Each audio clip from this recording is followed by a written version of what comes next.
Ku kibazo kijanye n'icikagurika ry'amatara, umushikiranganji mu vyo ajejwe harimwo ubutare n'amasoko ntanganguvu Uwizeye Ibrahim, mu kiganiro yari kumwe n'abamenyeshamakuru n'abanyagihugu i Gitega kw'igenekerezo rya 6 Gitugutu, yaratanze umuco ku bijanye n'ibura ry'amatara. Icikagurika ry'umuyagankuba riri ku mice novuga nk'ibiri mikuru. Ubwa mbere hariho gusaza kw'imihora, imwe ica munsi n'indi mihora novuga yaduha umuriro ku rugero rwa kilovolte 30 iva kugwegura ikaja mu Kayanza, ikaja Ngozi, Muyinga, Cankuzo, Ruyigi, Rutana. Uwo muhora n'uwa kera cyane.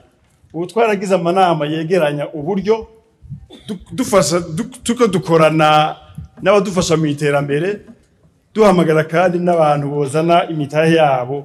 Twasanze navyo bifata amafaranga atari make, ariko tuko turegeranya kugira turabe ukuntu iyo mihora tuyitunganya. Na cyane cyane mu gihe c'imvura biribonekeza nk'ibujumbura, kubera ko iyo mihora imwe ica mu kuzimu, iyo imvura iguye ko ishaje iza iraturagurika, ariko tuko turabitunganya kugira ngo abenegihugu bimere gute boroherwe. Ikindi kibonekeza muri iyi minsi, bimaze iminsi biboneka cyane, nuko hagiyemwo ico twovuga gupima wa muhora wa Rusumo Force uva muri Tanzania uduhereza amatara.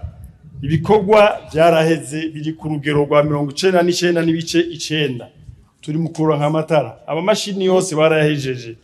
Bayahejeje rero byarabatwaye umwanya, kandi n'ubu bakiriko baza baragira gupima imihora yacu. Iyo rero bagiye gupima, biba ngombwa yuko hari aho tuzimya kugira ntihagire ivyononekara. Mugabo bamenyesha yuko naho nyene muri ukwezi kwa 10, uku kwezi turimo ku 10 n'intango ya 11 tuzoba tumaze kuronka ayo matara vyiza bibona, hama tukazoyugurura kumbure, tukazoyugurura mu kwezi kwa 12. Ndibaza neza ko ico gihe icikagurika ico gihe rizoca rigira gute rihera. Ivyo biruko mu gihe mu gihugu cose ibonekeza icikagurika ry'amatara.